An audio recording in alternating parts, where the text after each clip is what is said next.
नमस्कार दोस्तों, स्वागत है आप सभी के हिंदी स्टडी में। और आशा करती हूँ आप सभी स्वस्थ होंगे और अच्छे से तैयारी कर रहे होंगे।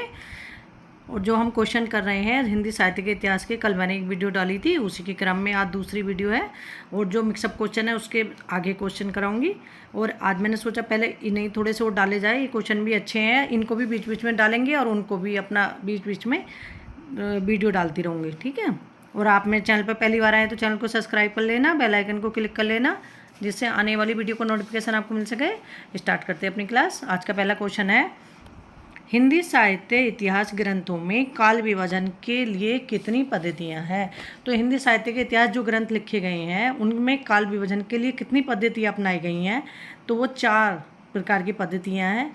कौन कौन सी पद्धति हैं? एक तो वर्णानुक्रम पद्धति है, कालक्रम अनुसार पद्धति है, और वैज्ञानिक पद्धति और विधेयवादी पद्धति। इस तरह से ये 4 पद्धति हैं। अगर आपसे पूछ लिया जाए रामचंद्र शुक्ल जी ने कौन सी पद्धति अपनाई, तो रामचंद्र शुक्ल जी ने विधेयवादी पद्धति अपनाई थी, ठीक है। क्योंकि इन्होंने साहित्य में जनता की चित्तवृत्ति और मतलब जातीय संप्रदाय, परंपराओं, वातावरण, सामाजिक वातावरण, ये चीज़ें सारी लेके उसमें उन्होंने मतलब हिंदी साहित्य का इतिहास लिखा था। जो अगर क्योंकि यार आगे और बताती हूँ, जैसे कि मतलब एक बार पूछा था कि मतलब वे हैं क्या, मैं भूल रही हूँ, हाँ, गारसादा तासी और गारसादा तासी और शिव सिंह सेगार, इन्होंने कौन सी पद्धति अपनाई। तो गारसादा तासी और शिव सिंह सेगार ने पद्धति अपनाई थी वर्णानुक्रम पद्धति। वर्णानुक्रम पद्धति का मतलब होता है कि जैसे का, खा, गा, ये वर्णों से मतलब शुरू करना किसी के नाम से, इस तरह से था, ठीक है। और ऐसे ही कालक्रम पद्धति किसने अपनाई थी? तो कालक्रम अनुसार पद्धति अपनाई थी मिश्र बंधुओं ने और जॉर्ज ग्रेयर्सन ने। ये क्वेश्चन बने हैं इस तरह से कि कालक्रम अनुसार पद्धति किसने अपनाई थी। तो ये अपनाई थी जॉर्ज ग्रेयर्सन ने और मिश्र बंधुओं ने, ठीक है। आगे चलते हैं। FEKE ने ए हिस्ट्री ऑफ हिंदी लिटरेचर में हिंदी साहित्य को कितने कालों में विभक्त किया है। तो जो हिंदी साहित्य का इतिहास FEKE ने लिखा है उसका नाम क्या है? ए हिस्ट्री ऑफ हिंदी लिटरेचर है। और उसे कितने कालों में विभक्त किया है? तो 4 कालों में विभक्त किया है। निम्नलिखित में से किसने हिंदी की शैशव अवस्था के व्रतों का वर्णन करने के उपरांत काल विभाजन का आधार हिंदी साहित्य में उठने वाले महत्वपूर्ण आंदोलनों को बनाया? तो वो थे FEKE। किस साहित्य इतिहासकार ने जनता की चित्तवृत्ति को काल विभाजन का आधार बनाया? तो ऐसे कौन से साहित्यकार थे जिन्होंने मतलब जनता की चित्तवृत्ति को काल विभाजन का आधार बनाया? तो वो थे रामचंद्र शुक्ल ने लिखा था हिंदी साहित्य का इतिहास। और कब लिखा था? 1929 ईस्वी में, ठीक है। आचार्य रामचंद्र शुक्ल ने अपने साहित्य इतिहास को कितने कालों में विभक्त किया है? तो रामचंद्र शुक्ल ने हिंदी साहित्य के इतिहास जो लिखा उसे कितने कालों में विभक्त किया है? 4 कालों में। पहला है वीरगाथा काल, भक्ति काल, रीतिकाल और गद्य काल। वीरगाथा काल का समय माना है 1050 से 1375 विक्रम संवत। भक्ति काल का समय माना है 1375 विक्रम संवत से 1700 विक्रम संवत। रीतिकाल का समय माना है 1700 विक्रम संवत से 1900 विक्रम संवत। और गद्य काल का समय माना है 1900 से 1984 ईस्वी, ठीक है। और गद्य काल को इन्होंने मतलब कितने कालों में बांटा है? मतलब 3 में है, प्रथम उत्थान, द्वितीय उत्थान और तृतीय उत्थान, इस तरह से। आगे देखते हैं। वीरगाथा काल के विरुद्ध सर्वप्रमुख आपत्ति है। तो वीरगाथा काल के जो नाम के विरुद्ध सर्वप्रमुख आपत्ति है तो वो कौन सी है? इसमें ऑप्शन में बताना। तो वह है, उनमें कुछ अप्राप्य हैं और कुछ परवर्ती काल की रचनाएं हैं। हिंदी साहित्य के आरंभिक काल का सर्वाधिक उपयुक्त नाम है। तो हिंदी साहित्य के काल का सर्वाधिक उपयुक्त नाम क्या है? वह आदिकाल। और आदिकाल नाम किसने दिया था? हजारी प्रसाद द्विवेदी ने। अगर नामकरण पूछ लिया जाए आदिकाल किसने दिया, भक्तिकाल, रीतिकाल किसने दिया, तो ये नामकरण अच्छे से देख लेना, आदिकाल के नामकरण, क्योंकि आदिकाल के नामकरण पूछे जाते हैं। जैसे मतलब पूछ लें आदिकाल हजारी प्रसाद द्विवेदी, वीरगाथा काल रामचंद्र शुक्ल, महावीर प्रसाद द्विवेदी बीजवापन काल, राम कुमार वर्मा संधि और चारण काल, राहुल संकीर्तन सिद्ध सामंत काल और धीरेन्द्र वर्मा अपभ्रंश काल, विश्वनाथ प्रसाद मिश्र वीर काल। ये जितने नाम मैंने अभी तक आपको बताए, मिश्रबंधु आरंभिक काल, तो ये सब एग्जाम में पूछे आ चुके हैं कि आदिकाल का नामकरण क्या है, आदिकाल का नामकरण और रीतिकाल का नामकरण। क्योंकि आदिकाल के नामकरण कैसे, जैसे होता है ना कि जैसे किसी के घर में बच्चा मतलब पैदा हुआ, उसे कहते हैं कि मैं नाम रखूँगा, मैं नाम रखूँगा, वैसे ही हिंदी साहित्य का आदिकाल का है कि जैसे ही आदिकाल मतलब इतिहास शुरू होता है तो इसका नाम ये रखो, इसका नाम ये रखो, ठीक है। इस तरह से इसमें विवाद था, तो सबने अपने अपने अनुसार आदिकाल का नामकरण किया। आगे देखते हैं।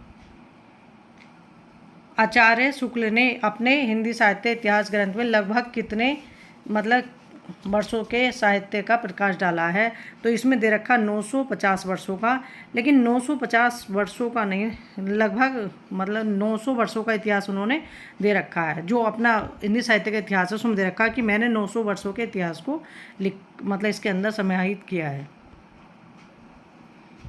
और जब इसमें ऑप्शन नहीं है तो इस पर टिक करेंगे, ठीक है। निम्नलिखित में से किसके साहित्य इतिहास ग्रंथ में आदिकाल के लिए चारण काल शब्द का प्रयोग नहीं हुआ है, तो चारण काल शब्द का प्रयोग किसके लिए नहीं हुआ है, मतलब जिसने साहित्य आदिकाल को दिया था, तो उसमें रमासुख रसाल ने, तो रमासुख रसाल ने क्या कहा है आदिकाल को कलाकाल। डॉक्टर ग्रेसन ने सबसे पहले चारण का शब्द का प्रयोग किया था, उसके बाद राम कुमार ने करा, और उसके बाद FEKE ने करा। नहीं, पहले ग्रेयर्सन ने किया, FEKE ने, फिर राम कुमार वर्मा ने किया, ठीक है। अगर पूछें कि सबसे पहले किसने किया था चारण काल शब्द का प्रयोग, तो ग्रेयर्सन ने किया था, ठीक है। राम कुमार वर्मा ने तो आदिकाल को चारण काल या सिद्ध सावंत काल दोनों ही नाम दिए थे, ठीक। हिंदी के आदिकाल को सिद्ध सामंत युग किसने कहा, तो हिंदी के आदिकाल को सिद्ध सामंत युग किसने कहा, तो ये राहुल सांकृत्यायन ने कहा था। अब ये राहुल सांकृत्यायन नाम जो है ये एग्जाम में आता है पूछने के लिए, शुद्धि मतलब शुद्ध वर्तनी में भी, ठीक है, सांकृत्यायन नाम लिखने के लिए, तो इसे भी अच्छे से देख लेना वर्ड को कि कैसे लिखा जाता है। आगे देखते हैं। आदिकाल का विशद विश्लेषण करने का श्रेय है, तो आदिकाल का विशद विश्लेषण करने का श्रेय किसको है, तो वह है पंडित हजारी प्रसाद द्विवेदी को। इसमें पंडित लिख रहे हैं आचार्य हैं, ये आचार्य हजारी प्रसाद द्विवेदी को। अब आचार्य हजारी प्रसाद द्विवेदी का क्या था कि इन्होंने मतलब सबसे ज़्यादा क्या करा, प्रमाणिकता, जो सबसे कह सकते हैं कि रामचंद्र शुक्ल की सबसे ज़्यादा आलोचना किसने की है आदिकाल को लेके, तो वो की थी हजारी प्रसाद द्विवेदी ने, ठीक है। सबसे बड़े आलोचक हैं रामचंद्र शुक्ल जी के। आदिकाल की सीमा अवधि है, तो आदिकाल की सीमा अवधि क्या है, 11वीं शताब्दी से 14वीं शताब्दी। हिंदी साहित्य के आदिकाल को अपभ्रंश काल किसने कहा, तो हिंदी साहित्य के आदिकाल को अपभ्रंश काल किसने कहा, तो ये कहा है चंद्रदास शर्मा गुलेरी ने। आदिकाल को बीजवापन काल किसने कहा, तो आदिकाल को बीजवापन काल किसने कहा, महावीर प्रसाद द्विवेदी ने। ये आदिकाल के नाम सभी देख लेना अच्छे से, तो आपको पता चल जाएगा कि मतलब एग्जाम में पूछते हैं हर बार कुछ ना कुछ, ठीक है। आदिकालीन साहित्य का प्रमुख रस है, तो आदिकालीन साहित्य का प्रमुख रस क्या है, वीर रस है, और प्रमुख भाषा क्या थी, डिंगल पिंगल भाषा। आचार्य रामचंद्र शुक्ल ने आदिकाल के तृतीय प्रकरण में किसका विवेचन किया है, तो रामचंद्र शुक्ल ने जो हिंदी साहित्य का इतिहास लिखा उसमें जो अपना आदिकाल है तो उसे मतलब कितने प्रकरणों में बांटा है, तो 4 प्रकरणों में बांटा है।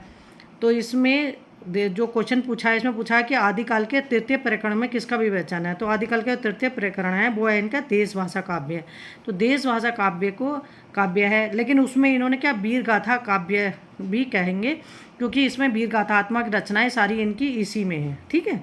जो देश भाषा काव्य है इनका तीसरा, इन्होंने 4 प्रकरणों में बांटा है आदिकाल को, जैसे सामान्य परिचय, अपभ्रंश काव्य, देश भाषा काव्य और फुटकर रचनाएं, ठीक है। अपभ्रंश काव्य के अंतर्गत तो इन्होंने नाथ और बौद्धों की रचनाएं रखी हैं, और देश भाषा काव्य में इन्होंने 12 ग्रंथ हैं जो इनको प्रमाणिक माना है। इनमें से 12 ग्रंथों में से हैं कुछ मतलब अपभ्रंश की रचनाएं और कोई देश भाषिक रचनाएं। जैसे 4 रचनाएं तो इन्होंने मानी है, विजय रासो, अमीर रासो, कीर्तिलता और कीर्ति पताका, ये अपभ्रंश की रचनाएं मानी है। और देश भाषा काव्य की रचनाएं मानी है कुमार रासो, बीसलदेव रासो, पृथ्वीराज रासो, जयचंद्र प्रकाश, जयमंग चंद्रिका, परमाल रासो, कुमार रासो और विद्यापति की पदावली, ठीक, खुसरो की पहेली और विद्यापति की पदावली। इस तरह से ये 12 मतलब रचनाएं मानी है आचार्य रामचंद्र शुक्ल ने। आगे देखते हैं। पंडित हजारी प्रसाद द्विवेदी ने भक्ति साहित्य से वास्तविक हिंदी साहित्य का आरंभ माना है, क्योंकि अपभ्रंश आवास हिंदी भक्ति काल तक आते आते काव्य भाषा के रूप में स्थापित हो जाती है और हिंदी का स्वरूप स्पष्ट हो जाता है। तो ऑप्शन इसमें डी सही होगा। ये हिंदी का सबसे प्राचीन छंद है, तो हिंदी का सबसे प्राचीन छंद क्या है? दोहा या दूहा। आदिकालीन साहित्य के संबंध में कौन सा कथन सत्य है? तो आदिकालीन साहित्य के संबंध में कौन सा कथन सत्य है कि आदिकालीन साहित्य अपभ्रंश आवास हिंदी में है? तो इसमें ऑप्शन सी सही होगा हमारा। अपभ्रंश को पुरानी हिंदी मानते हुए हिंदी साहित्य का आरंभ 7वीं और 8वीं शताब्दी से किसने माना? तो अपभ्रंश को पुरानी हिंदी मानते हुए हिंदी साहित्य का आरंभ 7वीं और 8वीं शताब्दी से माना चंद्रधर शर्मा गुलेरी ने। आगे देखते हैं। आचार्य रामचंद्र शुक्ल ने आदिकालीन कृतियों पर विचार करते हुए कितने ग्रंथों को प्रमाणिक माना? जो मैं अभी आपको बता रही थी कि 12 ग्रंथों को इन्होंने प्रमाणिक माना। आदिकालीन मतलब कृतियों को विचार करते हुए कितने ग्रंथों को प्रमाणिक माना? 12 ग्रंथों को, जिसमें से 4 देश भाषा के काव्य थे, मतलब 8 देश भाषा के काव्य और 4 अपभ्रंश की रचनाएं थी। आचार्य रामचंद्र शुक्ल ने आरंभिक काल के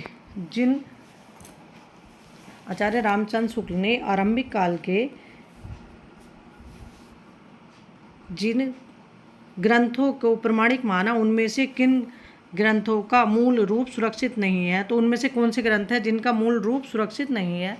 तो वो है परमाल रासो, पृथ्वीराज रासो। तो ऑप्शन ए सही होगा इसमें। आदिकालीन कृतियाँ जो नोटिस मात्र हैं, तो आदिकालीन कृतियाँ कौन सी नोटिस मात्र हैं?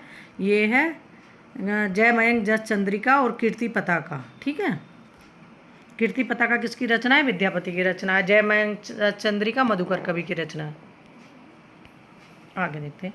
आचार्य रामचंद्र शुक्ल ने आदिकाल के द्वितीय प्रकरण को क्या कहा है? तो आचार्य रामचंद्र शुक्ल ने द्वितीय प्रकरण को क्या कहा है? अपभ्रंश काव्य। मैं भी आपको बता ही चुकी हूँ कि 4 प्रकरणों में रामचंद्र शुक्ल ने आदिकाल को बांटा है।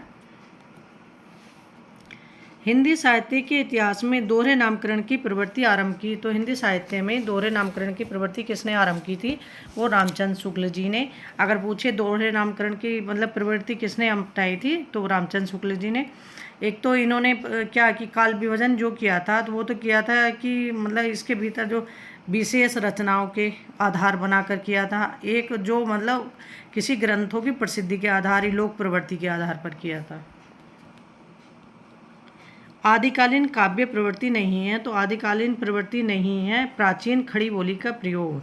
खड़ी बोली का प्रयोग आदिकाल में खुसरो की पहेलियों में मिलता है। ठीक है, प्रबंध और मुक्तक काव्य की रचना भी मिलती है आदिकाल में। धार्मिक साहित्य की रचना भी हुई है।